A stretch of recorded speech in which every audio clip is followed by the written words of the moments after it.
Gracias. Tengo el honor de presentar a la doctora Mona Nemer, quien es la consejera principal en ciencia de Canadá. Ella reporta directamente al primer ministro de Canadá. Antes de asumir este puesto, la doctora Nemer es profesora y vicepresidente de investigación en la Universidad de Ottawa y directora del Laboratorio de Genética Molecular y Regeneración Cardíaca. Su investigación se enfoca en el corazón, particularmente en los mecanismos de fallas cardíacas y problemas congénitos. Ella es autora de más de 200 artículos altamente citados. Ella ha sido parte de un número muy grande de comités internacionales de ciencia y ha recibido destacados reconocimientos. Es miembro del Orden de Canadá, es Fellow of the Academy of Sciences of the Royal Society of Canada, Fellow of the American Academy of Arts and Science, a Knight of the Ordre National du Québec, and a Knight of the French Republic's Ordre National du Mérite. She has also been awarded honorary doctorates from France and Finland. She holds a PhD in chemistry from McGill University. Tiene un doctorado en química en la Universidad de McGill. Y es un gusto presentarla a ella. Gracias. Thank you very much, Alejandro, for this kind introduction. Buenos días a todos. Quiero darles la bienvenida a todos a esta importante conferencia y gracias a los organizadores pour invitarme à participer. Distingués invités, chers collègues, c'est un immense plaisir d'être avec vous pour explorer ensemble les moyens de resserrer les liens scientifiques, technologiques et académiques entre nos deux pays. I'm delighted to be here and I very much look forward to the discussion that will take place today. I believe that after 75 years of close relationship between Canada and Mexico, it's probably a very good time to explore how to bring them to another level through scientific, academic, and technological collaborations. Canada and Mexico share a dynamic and prosperous relationship as friends, amigos, as North American neighbors, and as strategic partners in the Americas and in the world. You heard from our ambassador. There are many exchanges between our countries already. There are over 128,000 people of Mexican origin in Canada, and more than 2.1 million Canadians travel to Mexico every year. I actually think that we need to have joint universities where we can spend the winter here and you guys come and spend the summer in Canada. We trade automobiles, food and agriculture, machinery, electronic equipment, and over the years our cooperation has expanded across a wide range of trade, social, environmental, and security interests. Recently, and I guess very importantly for this conference, we're expanding our scientific collaboration. Just about a year ago, and I'm sure you'll hear from my colleagues about this, a delegation of 8 Canadian university presidents and research partners, again including Alejandro, and thanks for all your efforts on the bilateral relations, visited their counterparts here in Mexico on a mission to strengthen research collaborations and academic mobility between our two countries. That mission resulted in several new memorandums of understanding between Mexican and Canadian universities. And I hope that is just the beginning. As Canadians, we're modest, we don't brag a lot, but allow me to brag a little bit. We have outstanding universities and research centers in Canada that welcome students and researchers from around the globe. From quantum computing to photonics, artificial intelligence, robotics, marine environmental sciences, or health, the impact of Canadian research, discovery, and innovation are felt globally every day. And the past 6 months have been especially rewarding for our researchers. As you know, Donna Strickland, a professor at the University of Waterloo, was the first woman in 50 years to win the Nobel in Physics for her groundbreaking work in laser that opened the way for laser eye surgery. And just a month, I think, ago, the top prize in computer science went to two of the fathers, I guess, of artificial intelligence in Montreal and Toronto. So this brings me to what I would like to talk to you about today, which is the future of research and how Mexico and Canada can align their scientific efforts to the benefit of both of our societies. Specifically, I would like to address 3 points that I think can frame our collaboration. The first one is along the line of the research, why it matters for the future of work. I'd like to mention very briefly how research helps train tomorrow's workers. The second topic is equity, diversity, and inclusion in science and technology, and how this supports inclusive growth for all, which is a priority for both our governments. The third and final one is around international scientific collaborations, and I just was so delighted to hear from the Secretary of Foreign Affairs about the importance he holds for scientific diplomacy. So when it comes to research and tomorrow's jobs, I think we all agree here that within the next decade, technological advances will accelerate the pace of scientific breakthroughs to levels we cannot even imagine today. Fields such as genomics, quantum technologies, artificial intelligence, clean energy, neurosciences, and many others have already produced benefits to society. How disruptive technologies will change our daily lives is simply unpredictable. So how do you train students for jobs that are presently undefined?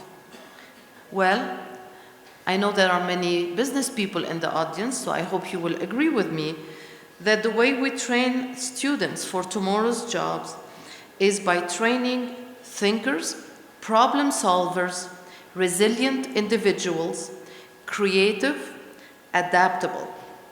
And isn't this precisely what research trains you to be? The greatest global challenges today will not be solved by one discipline. I think we all realize this. Solutions will come from ideas, approaches, and technologies from widely diverse fields of knowledge. This is why multidisciplinary, but also multi-sectoral and multi-institutional approaches are key to our research programs.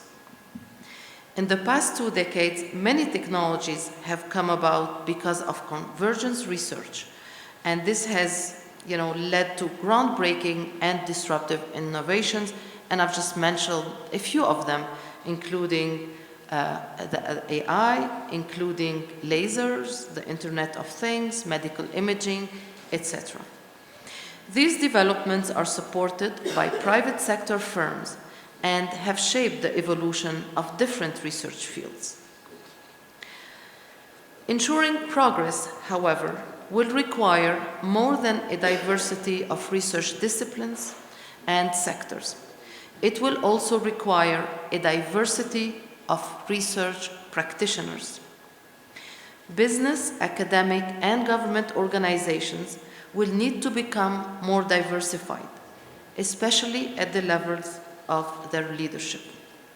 Studies overwhelmingly show that successful organizations are those that adopt and implement diversity policies and carry through with them. Implementing these practices will need to be done throughout the innovation ecosystem. If we want to support innovation, we need to take a system-wide approach and assess, especially where women and other underrepresented groups need to be supported along that ecosystem.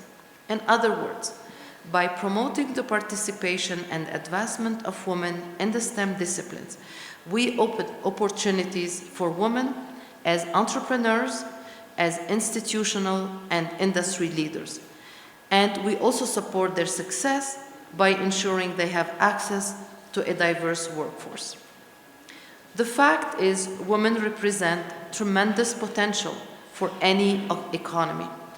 It is through strong and supportive communities that we can best promote established and emerging women leaders.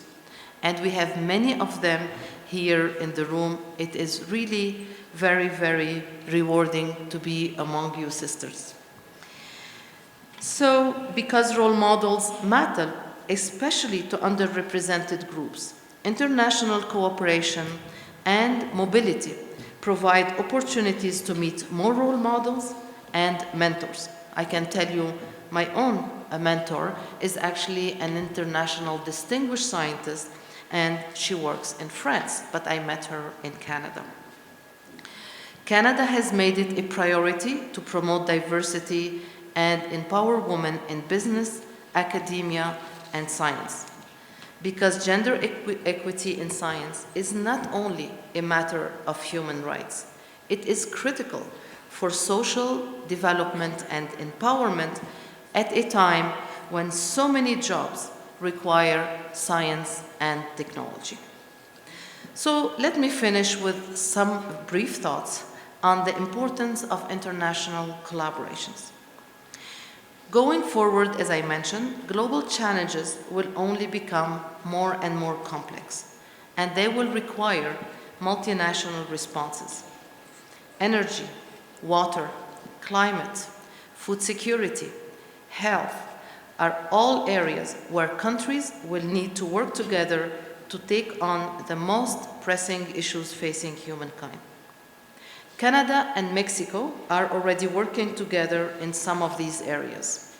Since 2004, the Canada-Mexico partnership has been promoting our country's collaboration in climate, energy, natural resources, human capital, and jobs of the future. Progress in all of these areas hinges on scientific advancement, obtaining quality data, access to special infrastructure, and developing multinational cooperation efforts. Although Mexico and Canada do not currently have one overarching science and technology agreement, we have some state-to-province agreements, and let's build on them.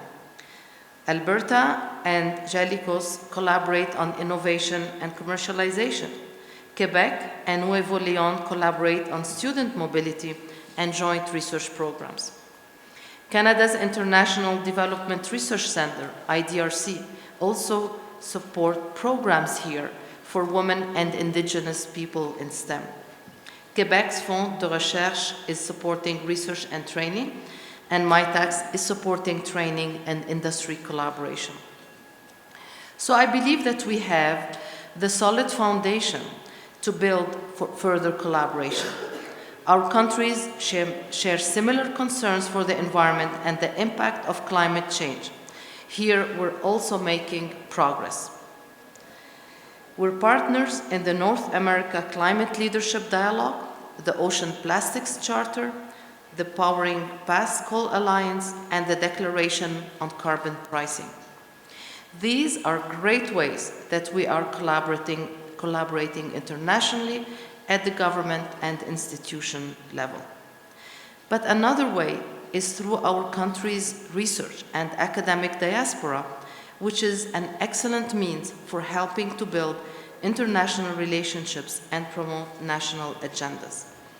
This is why researchers need to be supported in their global mobility and their exposure to other researchers from a diversity of disciplines and sectors, and in their efforts to forge international collaborations.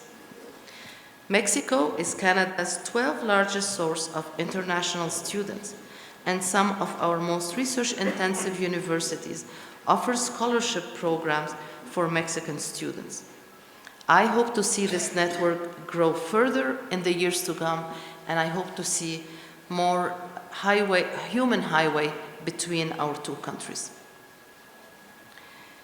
So I spoke about science and technology. Of course, it applies, the complexity of issues apply to social sciences as well.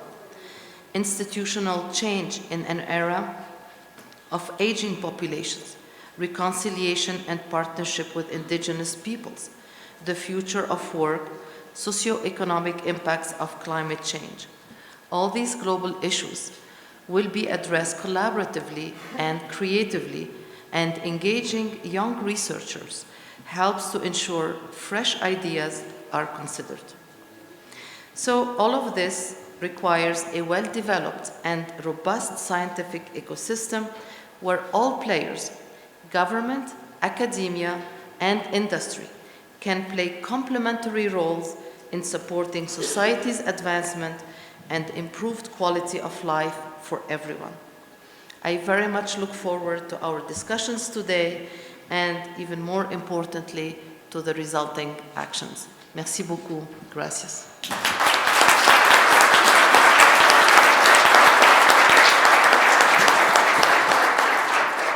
Thank you.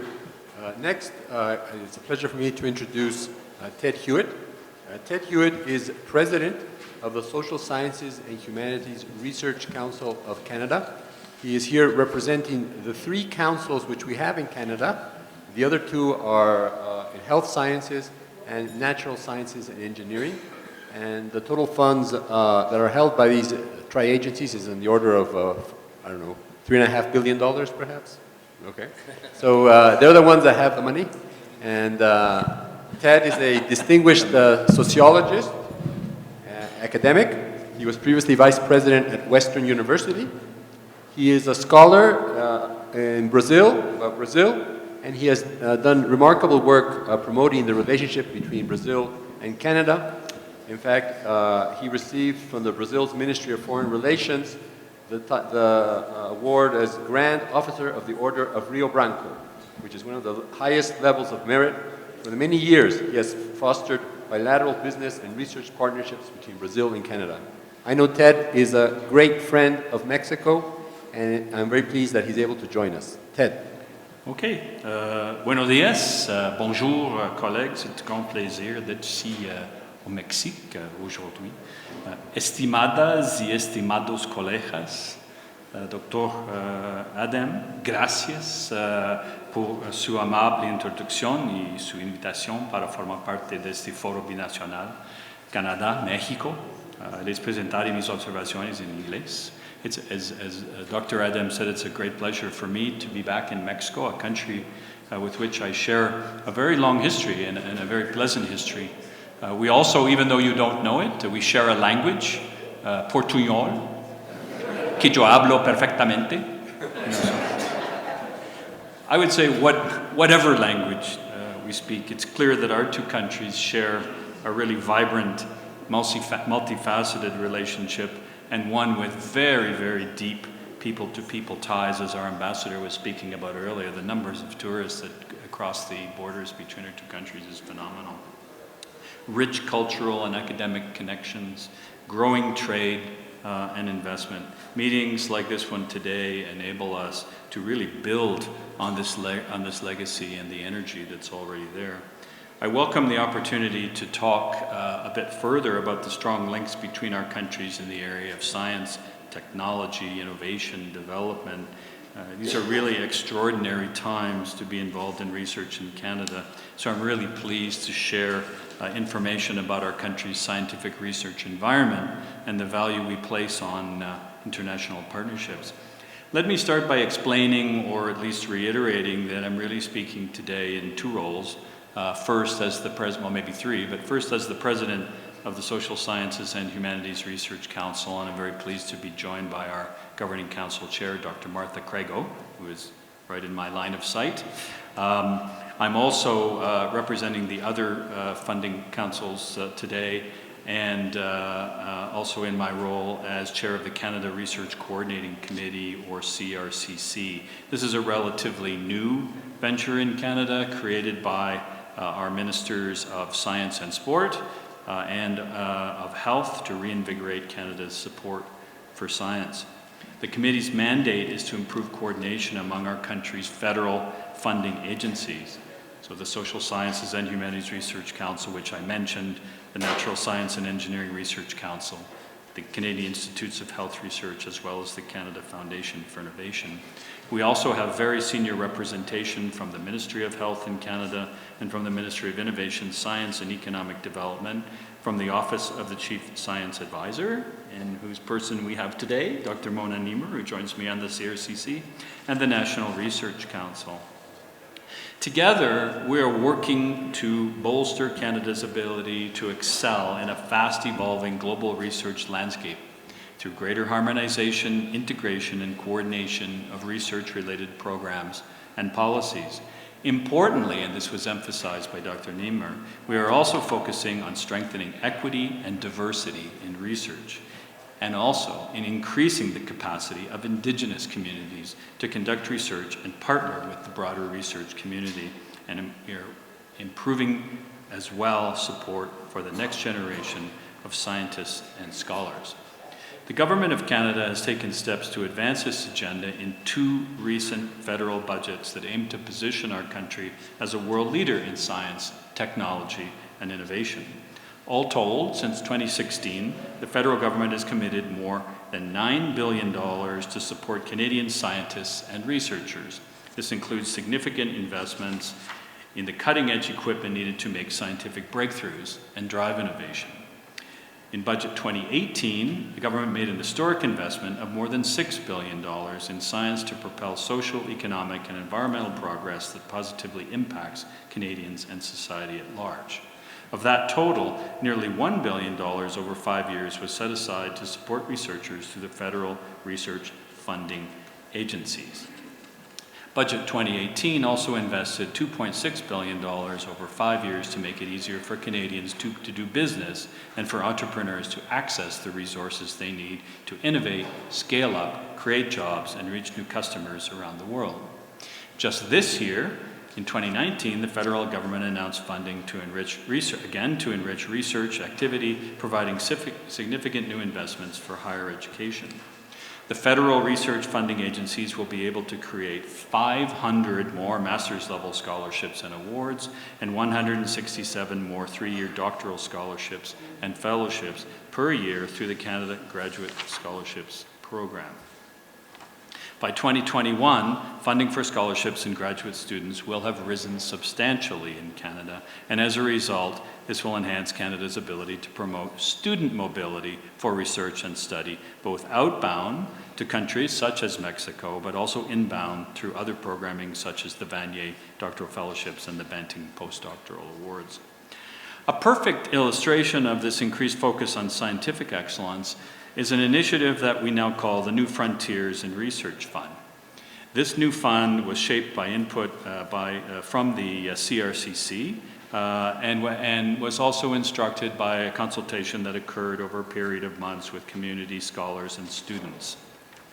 The committee sought researchers and academic suggestions about how best to shore up support for science and position Canada as a global leader in research excellence. Altogether, we engaged more than 1,500 people online and directly through regional roundtables involving 240 researchers and administrators from 47 universities and 4 colleges across Canada. Their ideas are reflected in the contours of the New Frontiers in Research Fund, which is intended to cross disciplinary boundaries, which directly encourages international collaboration with countries such as Mexico and increases support for and leadership in cutting-edge and transformative research areas. The program is investing $275 million over 5 years, $65 million ongoing, and growing to a total of nearly $130 million annually. The goal is to accelerate the pace of discovery and make a difference to our health, obviously, our environment, communities, and the economy. There are 3 component streams of the NFRF, as we call it. The first, called exploration, will generate opportunities for Canada to build strength in high risk, high reward, and interdisciplinary research. We've launched already the inaugural call for applications under this category earlier this year, the results of which will be announced very soon. The second stream, known as transformation, will be launched later this year and is intended to provide large-scale support for Canada to build strength and leadership in interdisciplinary and transformative research. And the third, or international stream, will increase opportunities for Canadian researchers to participate in research with global partners. It is extremely important to note, particularly for this audience, that under all three streams, project funding will be open to international co-applicants from Mexico and from countries around the world. So they will be able to apply with Canadian researchers as co-applicants, and they will be able to receive funding directly under these projects should they be successful. Our focus on international research isn't confined to a single program. Let me take an example or some examples from my own agency. SSHRC works with more than 250 international partners and over 1,400 international researchers who represent roughly 20% of all SSHRC funding recipients. In 2017 and 18, we provided research grants to 16 partners located in Mexico.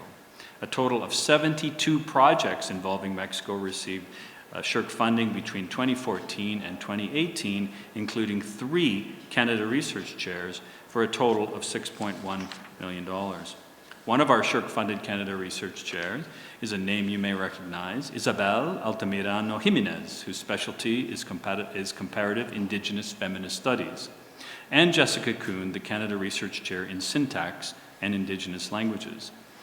Altamirano Jimenez is examining the impact of resource development on Indigenous communities in Canada and Mexico, and on Indigenous women particularly. Increasingly, Indigenous communities are fighting to defend and protect their lands and natural resources, and to ensure they have a say in the decision-making processes of our countries. Kuhn and her research team are investigating the rich and complex system of verbal inflection languages of the Mayan family in Mexico and Guatemala, as well as in Algonquian languages of Canada. These languages are at risk of disappearing in socially and politically marginalized communities in our respective countries.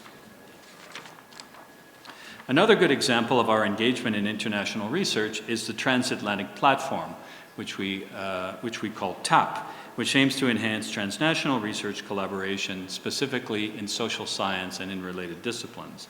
This involves 17 key humanities and social science funders across Europe and the Americas, including Mexico's own CONACYT.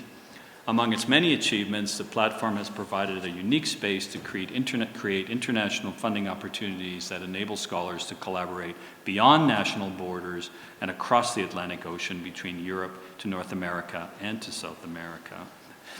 One such funding opportunity under TAP was our Digging into Data Challenge. A total of 14 projects were funded under this call, including one here in Mexico entitled Digging into Early Colonial Mexico. The project is sifting through a compilation called Relaciones Geográficas, which gathered vast amounts of information on the Spanish-American colonies through multiple records, both in Spanish and in Indigenous languages. Using a big data approach, this project will transform the way scholars approach and analyze historical sources.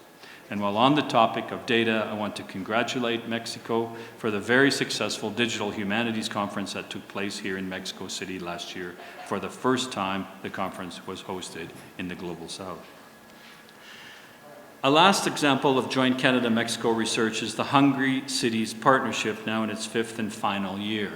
This project is co-funded by SSHRC and the International Development Research Center, which is another funding agency focused on global partnerships in development. The partnership has facilitated the formation of a 7-city and policy network across the Global South. Among its many achievements, the platform has provided a unique space to create research that's linked to the formal and informal food economy and the implications for food security. It's examining issues such as competition for entrepreneurship, innovation, job creation, and inclusive growth in the urban food economy with a special focus on women and youth. It's assessing national, regional, and municipal policies that enable or constrain enterprise development, entrepreneurship, and innovation in the informal economy. The Hungry Cities Partnership aims to provide solutions to the challenge of building sustainable cities, policies and programs that promote food security. When we work in partnerships like these, we increase the prospects that the creative solutions we develop are lifted from the research papers we produce and translated into public policy. This helps to ensure that new knowledge is put to work for the betterment of our societies, no matter what country we may call home. In Canada, we understand well, and Dr. Nemer emphasized this, that we cannot go it alone. No country can go it alone in addressing the myriad challenges facing all countries in the interconnected world in which we live. We know we are all better off when we work together to achieve shared scientific goals. Canada and Mexico have become important strategic partners over the last several decades, thanks in part to our shared commitment to promote science and technology that increases trade and advances economic growth, among many, many other benefits. Through ongoing dialogue and engagement, I have no doubt our individual and joint research efforts will enrich our understanding of the world around us so we can improve the standard of living and quality of life in each of our countries. Espero continuar aprendiendo y beneficiando de las alianzas productivas de investigación entre Canadá y México en los años venideros. Viva México, viva Canadá. Muchas gracias, amigos y amigas.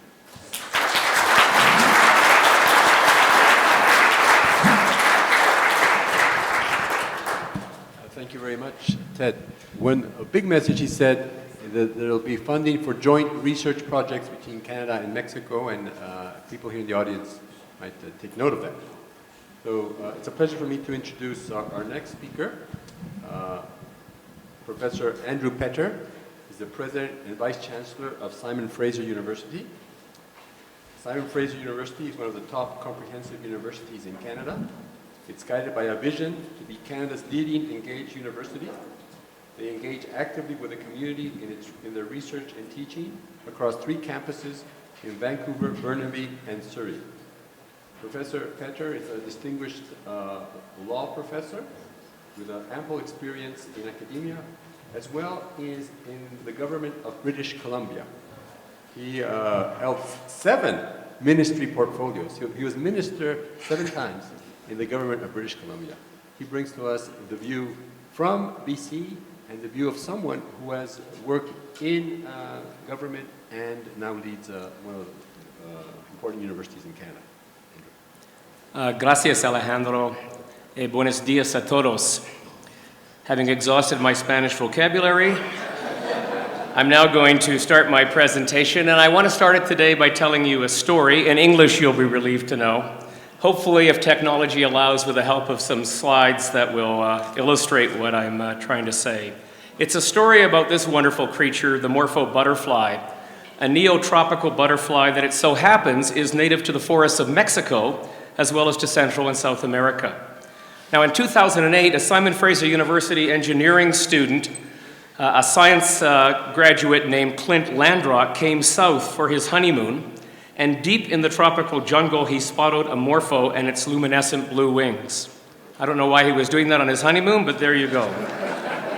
Now, perhaps some of you have been lucky enough to see one of these rare and delicate creatures in the wild. Clint was fascinated by the color and the sheen of the butterfly's wings, and when he got back to Vancouver, he and his faculty supervisor, Bojina Kaminska, decided for curiosity's sake to determine the source of this extraordinary beauty. And they discovered that the vivid color did not come from pigment. Rather, it came from nano-sized holes that trap and reflect light. And they also determined that they could replicate this effect.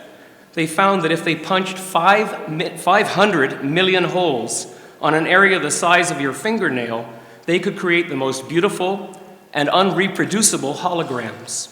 It was one of those aha moments that occur frequently in great universities, but all too frequently drift quietly away. Researchers are good at research. They're not always good at discerning or developing the commercial potential of a research discovery. But SFU has a university-wide business incubator called Venture Connection. It provides skill building and mentoring by business people like Doug Blakeway, who in 2008 was a Venture Connection entrepreneur in residence.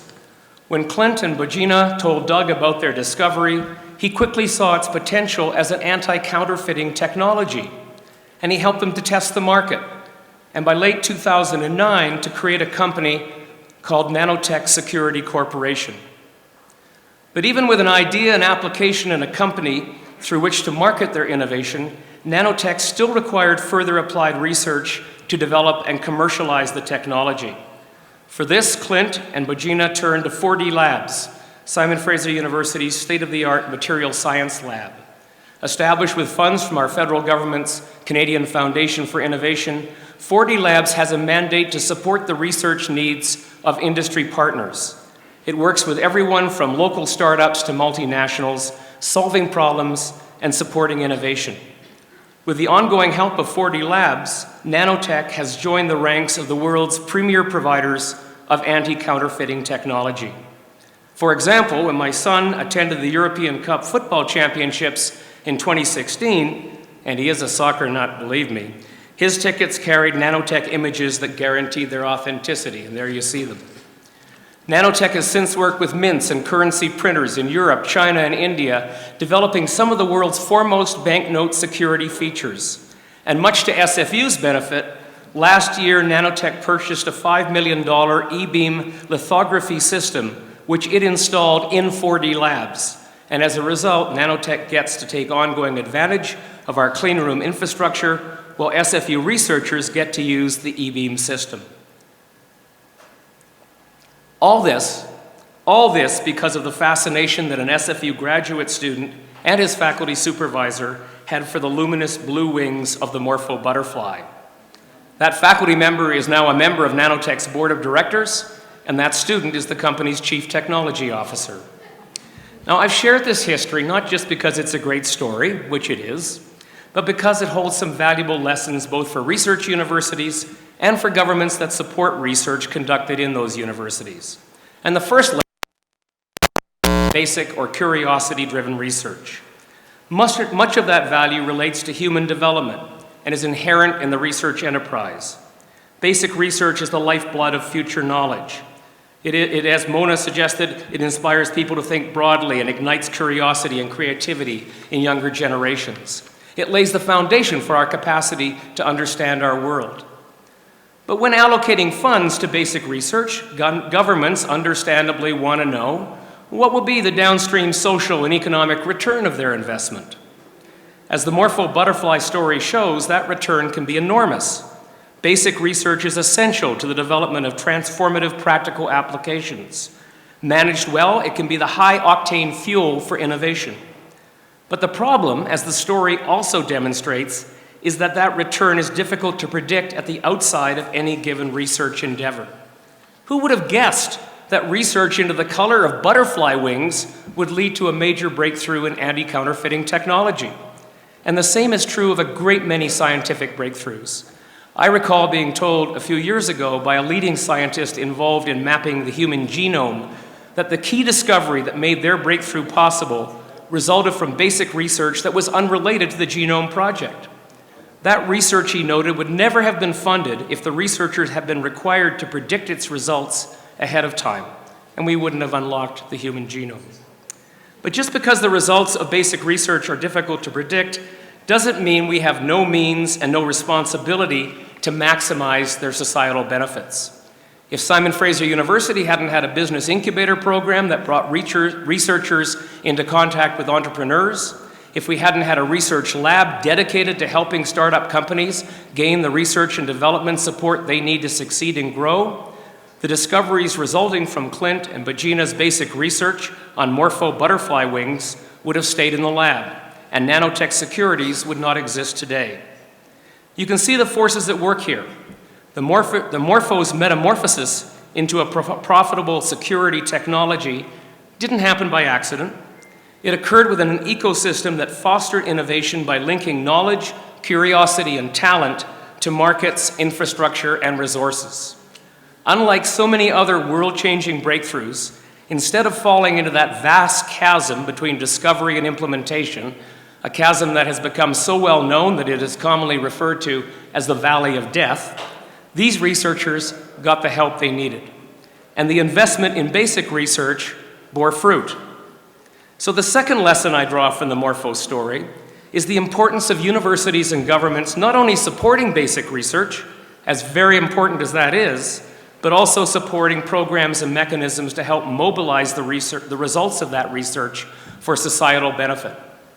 Now, Simon Fraser University has adopted an innovation strategy that is designed to do exactly that. And here I'd like to credit our Vice President Research, Dr. Joy Johnson, who's helping to work the slides, but will be up here later on a separate panel. There are 4 pillars to this strategy, and Joy's going to no doubt click us through them. Industry and community research partnerships, incubation and acceleration, entrepreneurship, and social innovation. The Morpho story engages 3 of these categories. First, 4D Labs, upon which nanotech relied for its R&D, is an invaluable resource for fostering industry-community partnerships. And there are others. In SFU, we have the Big Data Hub, and we have an area called Innovation Boulevard, a community-based initiative led by SFU in the city of Surrey, where we have one of our 3 campuses, as Alejandro referred. Innovation Boulevard brings researchers together with industry, healthcare providers, and entrepreneurs, and others, with a shared purpose of making our region a leader in healthcare innovation. It's already built direct relationships with more than 40 companies, from small startups to global giants. These initiatives are backed up by an university industry liaison office that Clint Landrock says was essential, and here I quote, to helping me as a graduate student navigate the tumultuous seas of patenting and business planning. Under the second pillar, incubation and acceleration, I've already mentioned Venture Connection and how that brought entrepreneurs into the university. This university-wide business incubator provides mentorship and support to SFU students and alumni who have business ideas and aspirations. Since 2008, it's provided entrepreneurship programming to over 8,000 participants, provided mentorship to over 800 teams, and provided business development services to over 175 early-stage startups. We also have a next stage accelerator program called SFU Venture Labs, which has grown to become Western Canada's leading accelerator for job creation, revenue growth, and capital formation, connecting business opportunities to the research, enterprise, and entrepreneurship programming. Of course, innovation is not confined to the untapped potential of hard science discoveries struggling to emerge from university labs. If we are to make the most of our capacities to undertake research and generate ideas, we need to equip our students with the competencies they need to succeed in the modern world. And we also need to nurture the knowledge and skills, therefore, that are associated with entrepreneurship. Now, in this category, I could talk about a number of things. SFU has a wide range of entrepreneurship programs. In fact, we have one of Canada's most extensive network of work-based cooperative education programs. We have 2 university-based entrepreneurship certificate programs, one that's available to undergraduate students in all disciplines, another which really tries to focus on the opportunities in STEM disciplines, particularly for graduate students and faculty research, to help them confront and overcome complex commercialization challenges that they face in the marketplace. Other excellent examples in this category are the transformative student internship programs supported by our wonderful Canadian partner, MyTax. These internships connect rising academic stars, particularly at the graduate level, to industries and businesses that they need that need their expertise. The interns get lessons that go beyond anything they could receive in the classroom, and very often employers discover a talented new employee that they simply can't live without. As an international program, MyTax also builds cross-border relationships, which of course are more valuable than ever today. And linking this back to the Morpho story, I want you to know that Clint was funded through several MyTax programs, and that Nanotech now uses these programs wherever it has the opportunity. Now, our final SFU Innovates pillar is social innovation, a reminder that innovation isn't just about ideas and inventions that generate profits for their creators. It's also about ones whose primary purpose is to produce value for people and the world. As an example of the kind of instrument that advances social innovation, SFU has a lab and venture incubator that has by far my favorite acronym of the whole university. It's called RADIUS. It stands for Radical Ideas Useful to Society. Since its creation in 2013, RADIUS has supported more than 100 new ventures and fostered numerous programs. And it shares its downtown premises with a First Peoples Enterprise Accelerator, which is working to support entrepreneurship and innovation amongst Canada's Indigenous peoples, both within and without the university. So looking back over our innovation pillars and all the programs I've mentioned, it seems to me the most important value common to them all, and this shouldn't be surprising given it is our university's vision, it's engagement. The commitment to connect good ideas with the market and good people with one another. so as to foster an innovation ecosystem within the institution. So as a university president, I am the first to argue that university research merits government support, that it is inevitable to the well-being of our citizens, the strength of our economy, and the health of our society, because it is. But as a former politician, I'm also mindful of the need for universities and their researchers to be accountable for the public support they receive. And that accountability requires us not only to attend to the production of basic research, as important as that is, but also to maximizing its value for social and economic benefit. It requires us to put in place programs and initiatives that help researchers discern the societal value of their discoveries and that provide them the knowledge, skills, and support they require to cross that valley of death and turn those discoveries into innovations. It also calls upon us to persuade governments and former ministers like me of the importance of investing in such programs and initiatives. So in sum, we have a responsibility, but also a magnificent opportunity beyond basic research to make the most of the remarkable discoveries and incipient innovations that emerge from that research. But to do so, we need to ensure that university researchers, both students and faculty, are provided the capacities and opportunities to discern the innovative potential of their discoveries and to develop that potential for societal benefit. As worthwhile as it was for Clint and Bagina to discover the physical properties that produce the luminescent blue-wing color of the morpho butterfly, their discovery became all the more valuable for them and for us when its significance was appreciated and understood for its societal as well as its scientific value.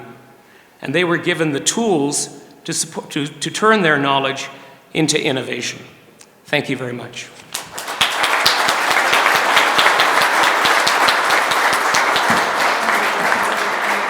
Le agradezco a los ponentes. Thank you very much. Now I think we have a break.